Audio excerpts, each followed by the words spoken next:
Nauseda, Madame Chair Pouzyreff, Mrs. Kube, Ladies and Gentlemen. Ich beginne auf Deutsch. Ich hatte eine Rede vorbereitet zum Thema der heutigen Veranstaltung. Eine Rede, in der es eigentlich um die Sicherheit in Europa gehen sollte. Aber ganz ehrlich, ich kann nicht so beginnen, wie ich das ursprünglich geplant hatte. Ich bin überzeugter Transatlantiker, leidenschaftlicher Transatlantiker, ein großer Freund Amerikas. Der American Dream hat mich schon früh fasziniert und geprägt. Und gerade deswegen kann ich nicht zur Tagesordnung gehen. Gerade deswegen kann ich die Rede, die wir vorhin vom US-Vicepräsidenten gehört haben, nicht unkommentiert lassen. Wir kämpfen auch dafür, dass du gegen uns sein kannst. Das ist das Selbstverständnis der Bundeswehr und steht dafür auch für unsere Demokratie. Diese Demokratie wurde vom US-Vizepräsidenten für ganz Europa vorhin in Frage gestellt. Er spricht von Annihilation of Democracy. Und wenn ich ihn richtig verstanden habe, vergleicht er Zustände in Teilen Europas mit denen in autoritären Regimen. Meine Damen und Herren, das ist nicht akzeptabel.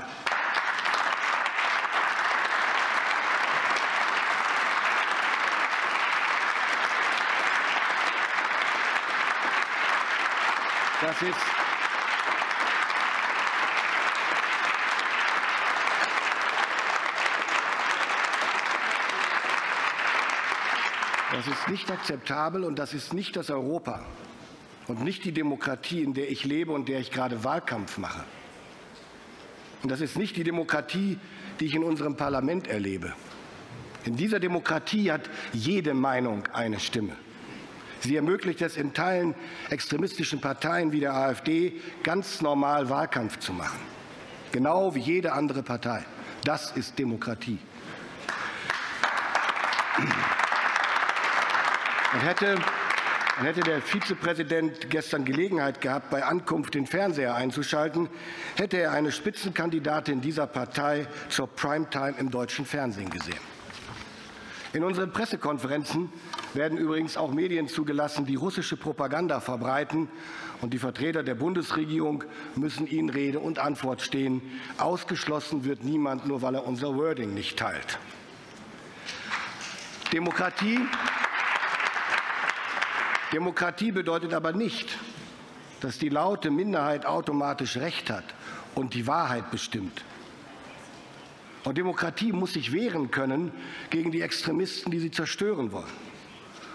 Und ich sage es Ihnen, wie es ist. Ich bin froh, dankbar und stolz, in einem Europa zu leben, das diese Demokratie und unsere Art, in Freiheit zu leben, jeden Tag verteidigt gegen ihre inneren Feinde und gegen ihre äußeren.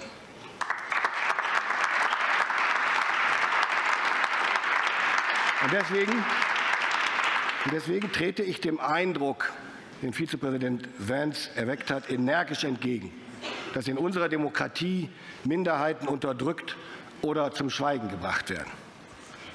Wir wissen nicht nur, gegen wen wir unser Land verteidigen, sondern auch wofür.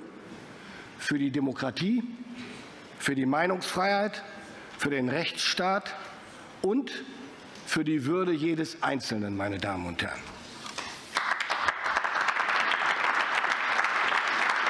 Ladies and gentlemen, but unlike the Vice President, I would also like to focus my speech on the most pressing questions of European and transatlantic security.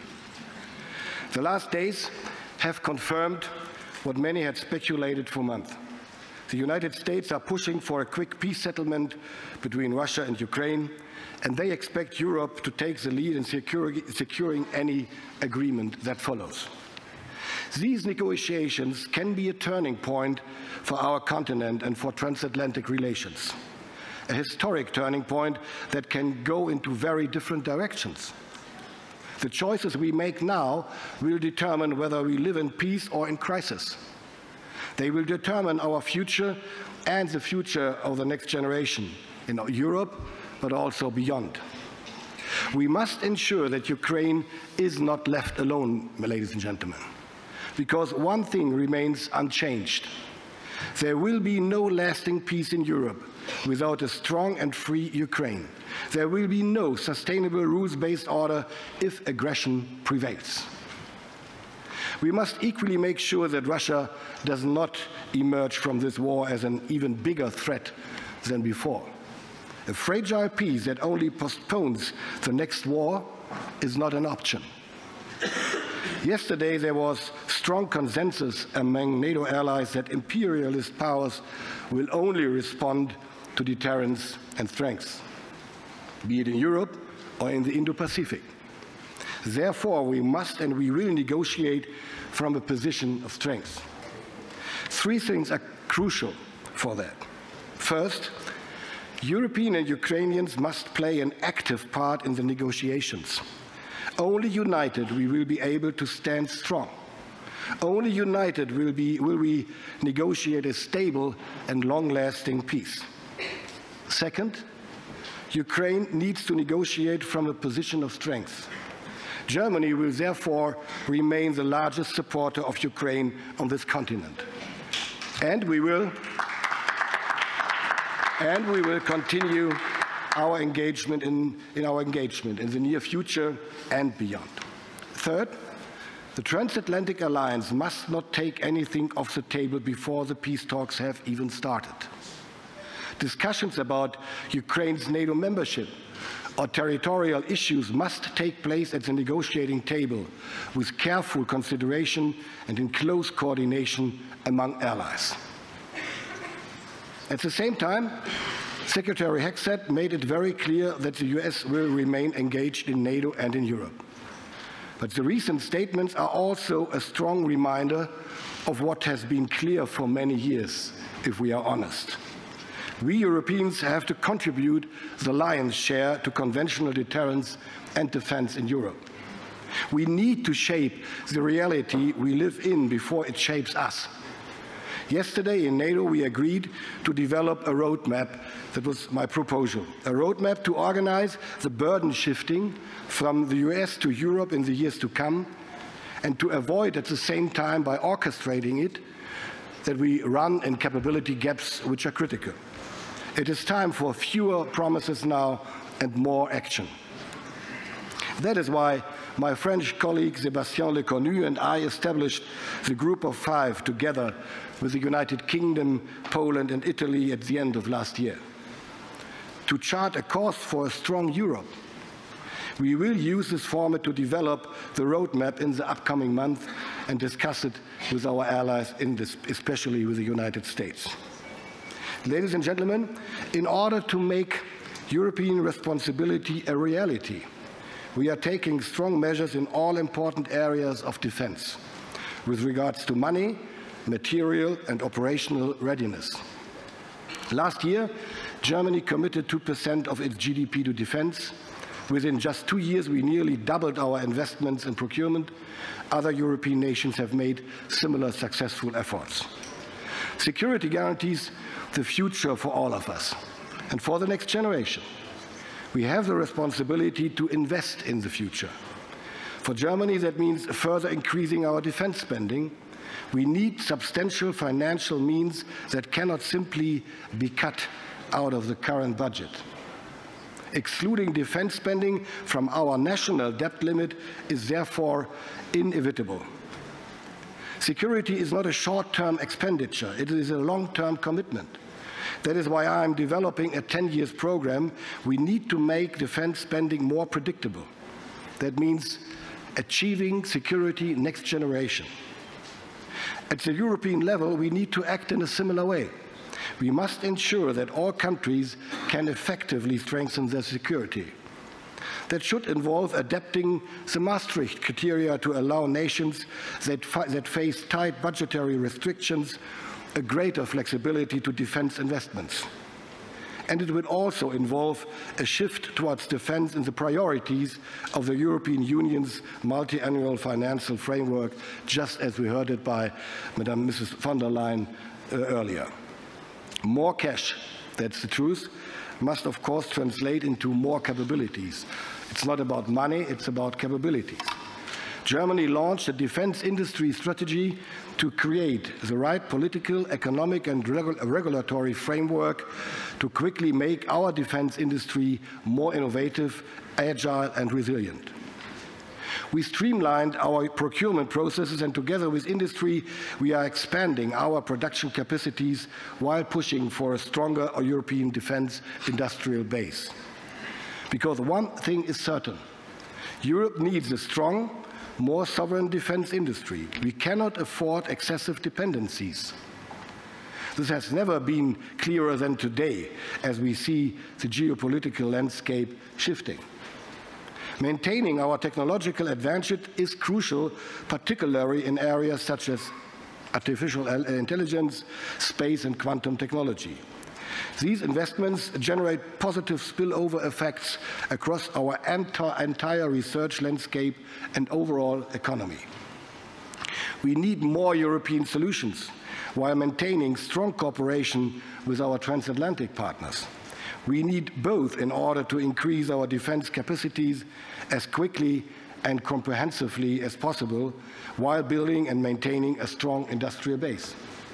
Simply put, we Europeans must develop together, build together, buy together, deploy together, even if that involves adapting and merging certain industries and setting aside national interests in some cases. This requires better coordination of who produces what to avoid duplicating efforts. We have proved that we are capable for this. The European Sky Shield Initiative is an example. The same is true for the European long-range strike approach initiated by Germany and France. And let me mention one more example, the German-Norwegian submarine project. Soon, German crews will be able to sail on Norwegian submarines and vice versa. This is European defense integration in action. We are inviting additional nations to join, also from across the Atlantic. This will boost NATO's naval presence from the shores of the Baltic Sea, across the Atlantic, all the way to the Arctic, which the latter being more and more in the focus of NATO's adversaries. Projects like these are the future of procurement. They show what we can achieve when we act together and overcome national constraints. That brings me to operational readiness. After Russia's full-scale invasion of Ukraine, we have significantly scaled up our efforts to secure NATO's eastern flank. We increased our presence in the air, on land and at sea. As of this year, 35,000 personnel stand prepared at the highest readiness levels to defend NATO's territory if needed. In Lithuania, we are moving from a rotational to a permanent presence. Together with our allies, we have as many as 1,400 boots on the ground today as part of the multinational battle group Lithuania. We are in the midst of preparing the permanent deployment of a full combat-ready brigade. We will have roughly 5,000 personnel permanently in Lithuania in the years to come. On this note, thank you very much, President Nauseda, for being such an exemplary partner in the historic endeavor.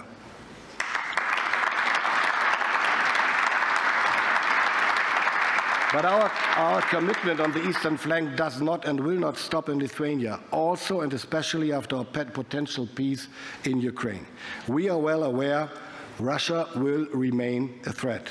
We are assuming more leadership responsibility in the multinational core, Northeast, to bolster deterrence and defense in the region.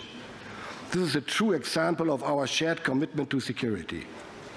Ladies and gentlemen, this week has a week of decision. Next week, it will be the German voters that will make a choice. A lot is at stake in this election. I trust that the German voters will send a strong message. Germany will remain a reliable ally. Germany will continue to work towards a stronger and more secure Europe. And Germany will continue to take on more responsibility and leadership in Europe. The challenges of the coming months and years will be enormous, but so is our ability to tackle them. As long as we stand together, as long as we remain committed to our security and our values of liberal democracy, I have no doubt the future is ours to shape. Thank you. very fortunate today to have President Gitanas Nauseda, the President of the Republic of Lithuania. Thank you.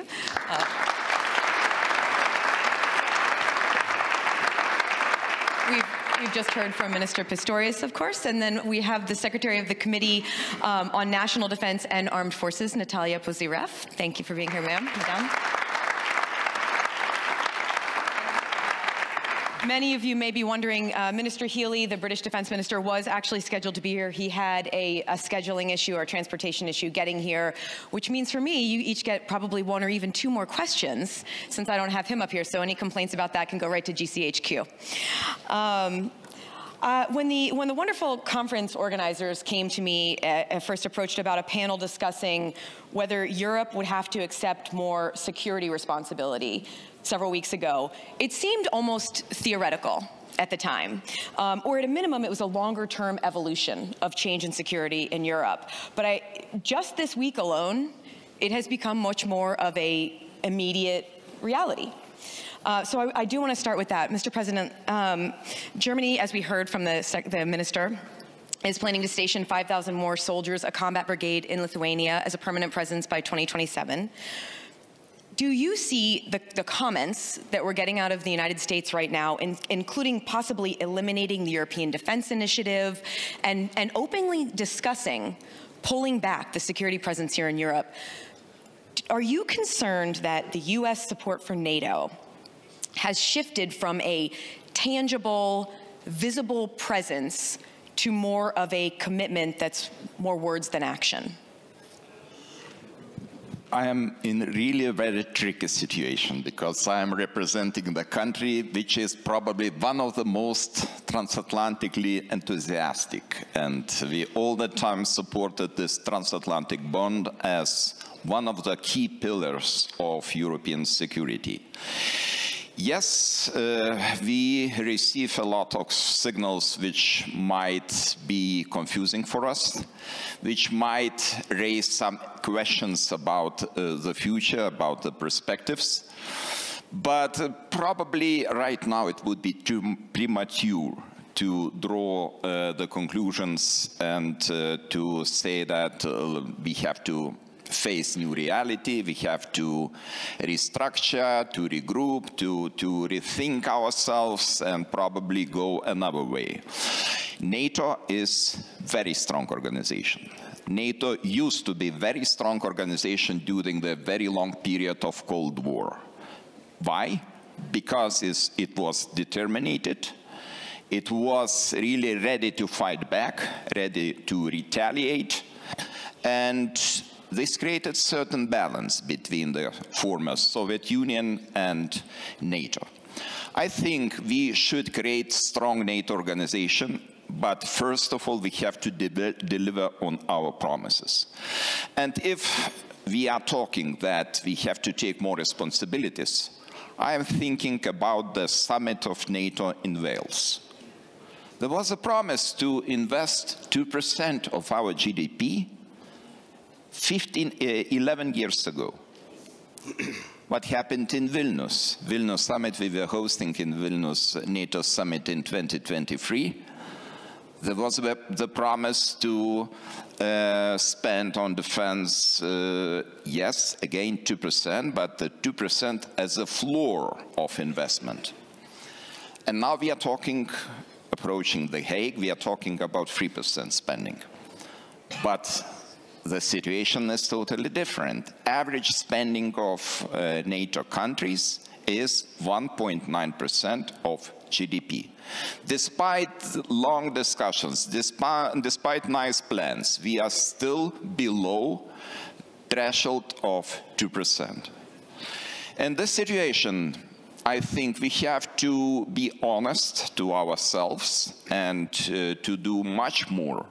And I'm talking not only about defense spending, but I am talking about support to Ukraine and other issues. My country is ready to do what is needed, and recently we have announced that the defense spending in 2026, 2030 should reach the level of 5 to 6% of GDP. This is really pretty high figure, and we will be putting a lot of efforts in order to achieve this level. Another important element of Eastern flank countries, and especially Baltic countries, close cooperation with our friends. And I really have to say that Mr. Boris Pistorius, the Minister of Defense of Germany, is a person who was very emotionally engaged into this project. And probably you, dear Minister, were the person who was truly believing to the success of this project from the very beginning. And now this is a matter of our honor to do the rest, to deliver on our promises, to implement all the measures which are necessary for full accommodation, training of a German brigade. And we are sure that we will be able to deliver. I see the defense minister of Lithuania, and she agrees with me. So I think this is a good guarantee that we will proceed. But coming back to your question, I think we have to take more responsibility. We have to deliver more. We have to require from ourselves much more than we did in the past. And we should use all the possibilities not to lose the transatlantic bond. I still strongly believe in the transatlantic bond, but of course we have to closely work with our partners, United States, and this is our duty to do. It's generally a good idea to agree with the president for job security, just so you know. Smart. Because the president brought up money, Mr. Minister, I want to ask you about that. I believe Germany reported to NATO spending about 90.6 billion euros in defense spending in 2024, but about 20 billion of that was from the special fund. That met the 2% threshold for Germany, but if I understand it correctly, the special fund may not be around for much longer. Correct me if I'm wrong. I'm a journalist. Math is not my strong suit, clearly. But is it even possible, now that this discussion of 5%, I mean, that's becoming more mainstream, or at a minimum 3%, is it even possible for Germany to meet that? From my perspective, it's not the question whether it is possible or not or achievable. It has to be.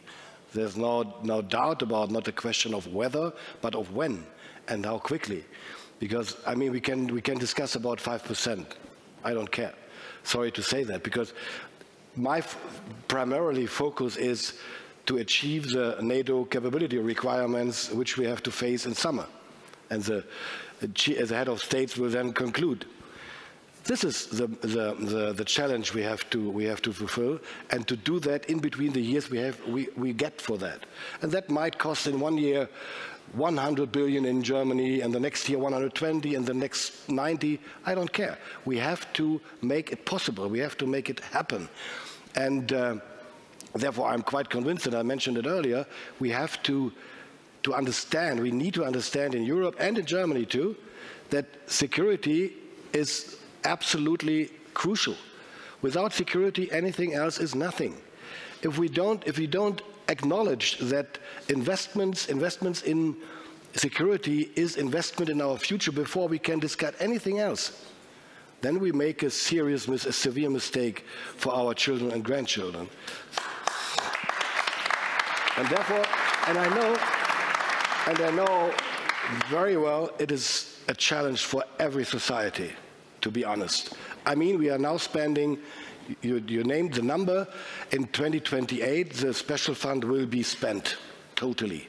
Then we go back, if nothing happens, to 52, 53 billion euros a year, which means something about 1.3 or something like that.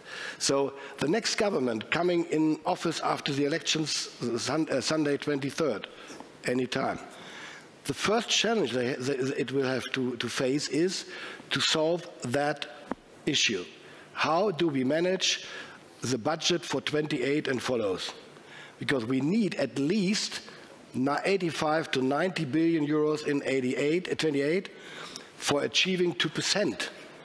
To achieve 3% would mean 120 billion, 130 billion, which would mean, compared with today, with a regular budget of my ministry, more than 70 billion euros more. So it has to come from anywhere. And I don't believe it is possible to cut that out of the regular budget. Social welfare, healthy system, infrastructure. It is impossible. Then we will have a division of our societies, and the only ones who will benefit of that will be the far right and populist parties. And that will damage our democracies. And therefore it is so crucial to acknowledge that finally we have to do more as quickly as possible. Madame, I want to ask you about the French military and support for Ukraine. They've already been training Ukrainian troops for some time now. We heard from the US Defense Secretary this week saying that he believes if peacekeepers go to Ukraine, if there is some sort of a peace deal or a ceasefire, they should not be under NATO and they should not have Article 5 protection. Do you believe that France should send peacekeepers if there is an agreement, a peace agreement, and should they have Article 5 protections? Yes, it's working. Thank you. First, I wanted to thank Minister Pistorius for his words, because if we have to compare the freedom of speech in Europe, I think it's better than in Russia. Much better. So coming to the question, yes, it's again a question, a matter of political will.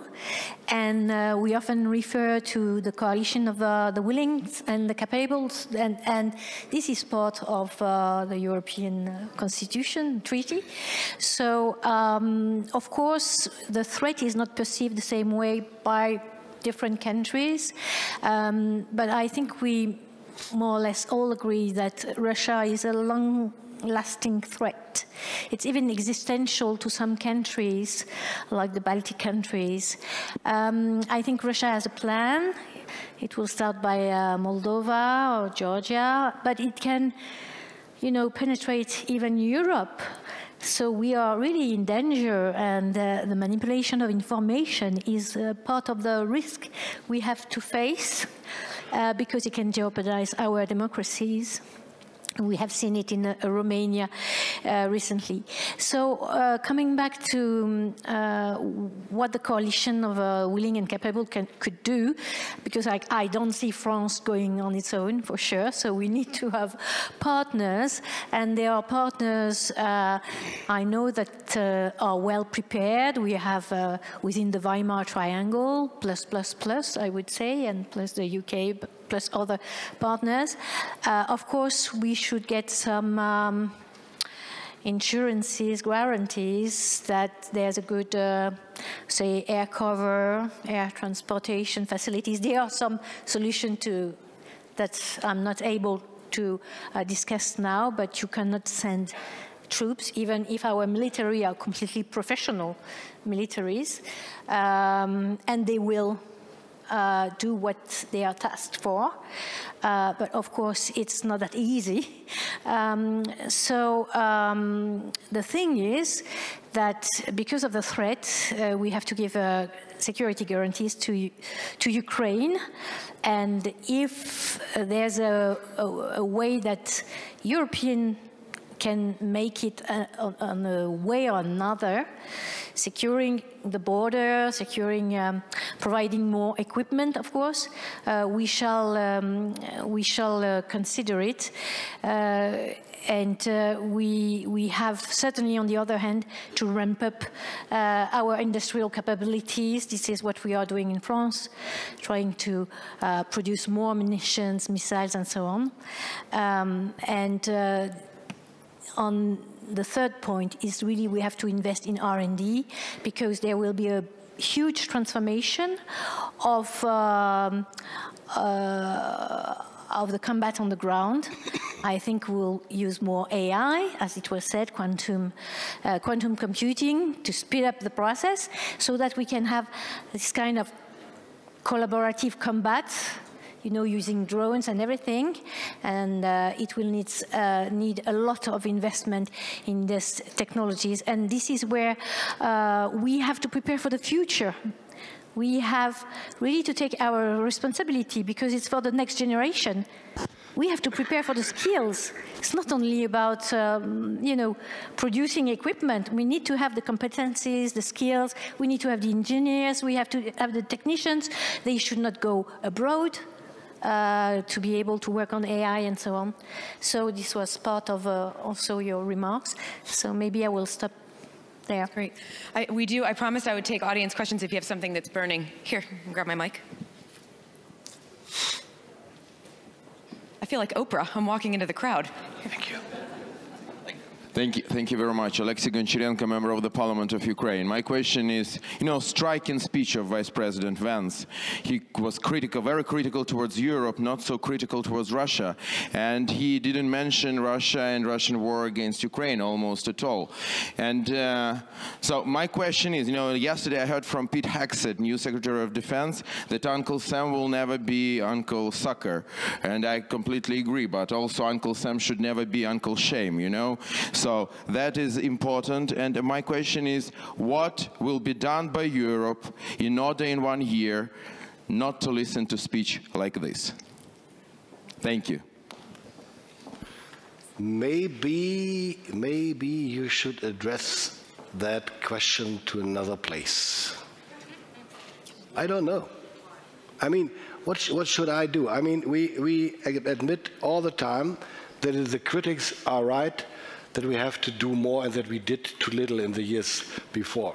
Much too little, to be honest. 2% is not enough, everybody knows it, and up to date, the President mentioned it earlier, not even all countries in NATO members in Europe have already achieved the 2%. And it's a challenge, as I mentioned too. So we don't disagree. And I even, when I talked to Pete Hegseth yesterday, I said to him, I fully agree that you will shift your focus more from Europe to the Indo-Pacific.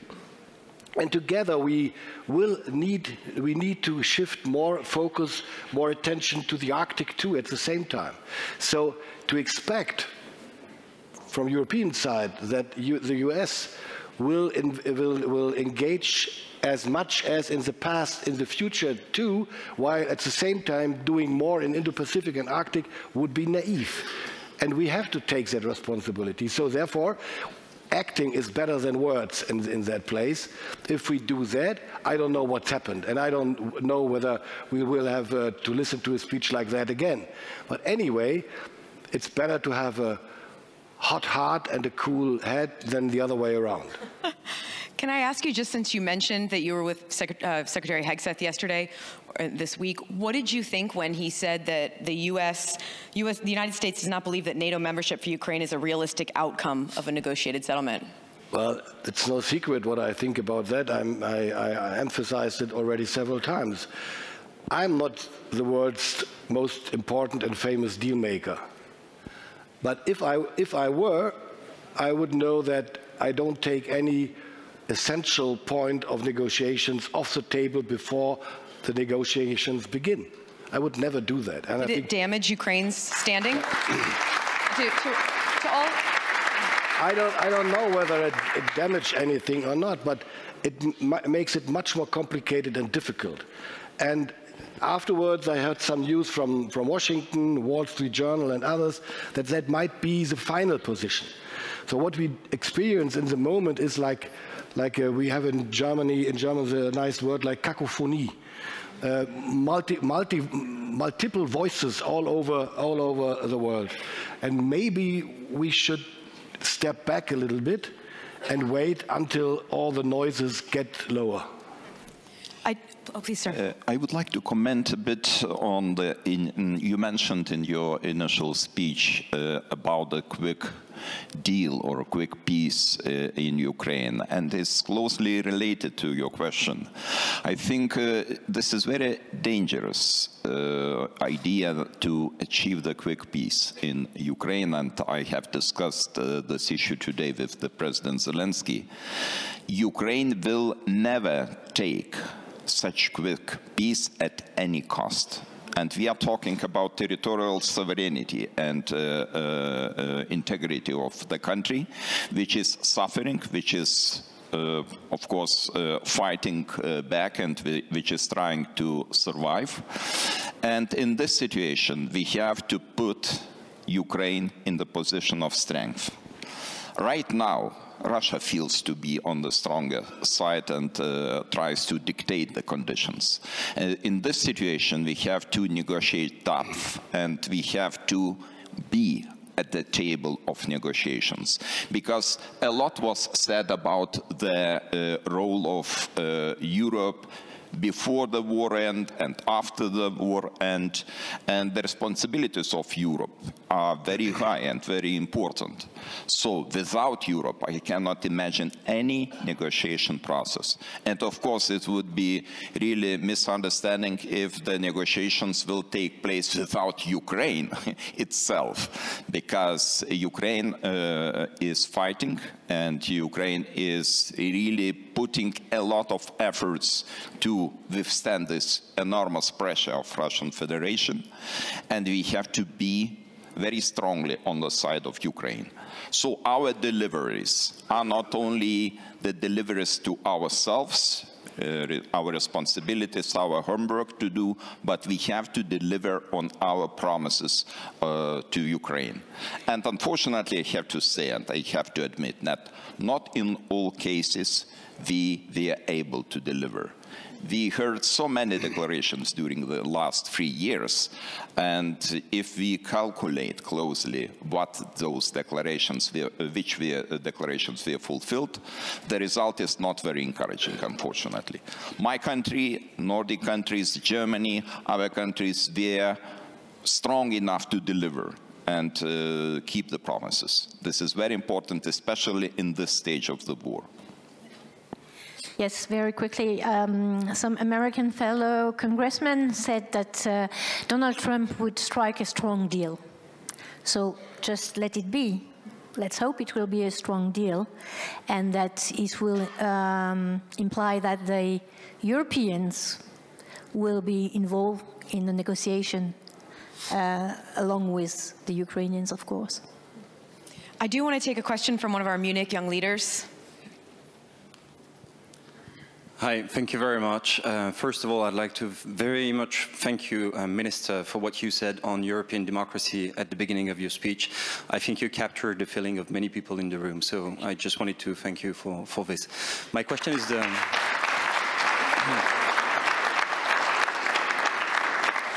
Thank you. My question is the following. It's on security guarantees, because we discussed about increasing the responsibilities of Europe in defense in the midterm, but this question may come earlier. So my question is the following. How concretely can European countries play a strong role into providing such guarantees that would ensure a lasting peace in Ukraine and prevent further aggression by Russia? And as a sub-question, what could be, would be, should be the role of the US in this respect, also in light of the recent statements we've heard, and you referred to it, by Pete Hegseth in the past few days? Thank you. I would like, if you don't mind, to put that in the order of what is coming up. I mean, the first step was a phone call between President Trump and President Putin Wednesday at lunchtime, I think. Nothing happened since then, as far as I'm informed, except correcting the first decision that Ukraine is now will now be at the table anyway. It's a good correction of what they said before. But we have to wait what's going to happen now, because if European countries, I don't want to name it, 5 or 7 or European Union or whatever, but if no European participation is guaranteed and is achieved in that process of negotiations, it's hard to imagine that Europe will then afterwards have the responsibility to achieve the guarantees. I mean, this is quite crazy. So it is about negotiating together with Ukraine, Russia, and the US, of course. And Pete Hegseth said yesterday there will be no US boots on the ground in Ukraine, and the European allies has to achieve that on their own. And I said to him quite frankly and publicly that we have to acknowledge and realize that we have a gap of deterrence capabilities in the European among the European NATO members. That means without the US deterrence capabilities, we won't be able to achieve that security guarantees in Ukraine, at least for the next years to come, not alone. So that's the same challenge we have with NATO and doing less by the Americans in the years to come. In both cases, we need a roadmap. We need a concept which we work on together, hand in hand, and which we go alongside, step by step together. Then everything is thinkable for the future, but not for the short-term future. Yes, I would like to come back to the fact that I said earlier that Putin has a plan. His plan is to demilitarize Ukraine, to make it neutral, to get rid of Zelensky, to put a man in place, and not to allow any NATO, of course, but any European troops in Ukraine. So we are far from, you know, a negotiation that can deliver what we think it could be. But of course, we are at this defining moment of, you know, thinking about a possible resolution, but we are far, far from it. Therefore, I'm so, well, cautious to speculate about what we might do in a couple of years. I don't take part in those discussions, at least not publicly. We only have about 2 minutes left, and I have 12 pages of questions left. Okay, so let's succeed. I'm going to, yes.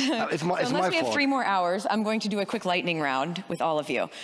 First, the speech by Vice President J.D. Vance today. Yes or no? Did you expect that he would come up here and criticize Europe for the need for more free speech and democracy? Madame, I'll start with you. Very quickly. I thought he would speak at least about Ukraine and Russia. I could not believe he would speak about the freedom of speech in Europe and point out, you know, Germany and UK. Of course, he would not mention France because it's better not to mention France. But it's not my.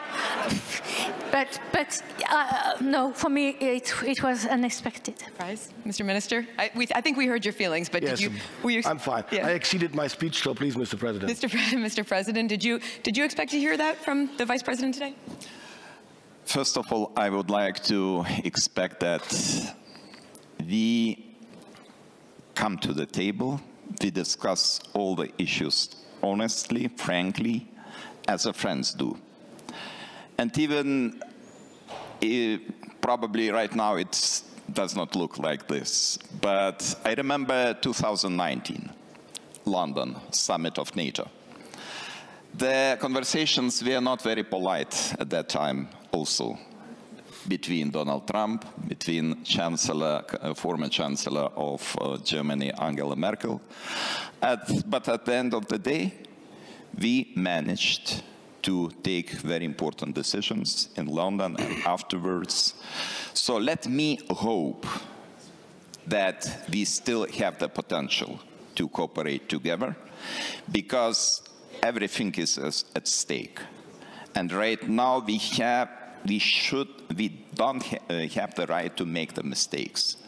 And one of the cruelest mistakes would be just to abolish our transatlantic bond with United States. I know that I am unpopular here, talking about strong transatlantic bond. No, but believe me, it's very important for the Baltic states, which currently host 1,000 American soldiers, battalion on the persistent basis. We are hosting them. Beside German soldiers. So we rely heavily on our friends, all our friends, not trying to emphasize one of them. You are not unpopular at all with that statement, not at all. No one's ever going to say you're unpopular when you're on stage, you know? Okay, we're totally out of time, but I'm going to ask really a yes or no question for all of you. President Trump has talked about having closer relations with Vladimir Putin. Yes or no, does that concern you going forward? Just a yes or no? Well, it's a concern, for sure. And it's the first step to normalization of Putin that has happened, already taken place. I mean, the experience we made in Europe with Vladimir Putin is quite clear. We could never trust him, and we won't be ever able to trust him. So we have to be very careful what we do, and still it's of course better to talk and to negotiate than to do not. I fully agree with Minister, because you cannot trust Vladimir Putin. We have so long experience in communicating and having the relations with Russian Federation, and you cannot trust. But switching back to your question, I think this is very important to understand that, yes, as a first stage, these discussions are okay, but at in the second stage, we need the involvement of Europe, involvement of Ukraine, most importantly. Ukraine is a critical part of these negotiations, because otherwise I cannot understand what is going on. Thank you all so much. We have to leave it there. It was a fascinating discussion. Thank you to the Munich Security Conference as well.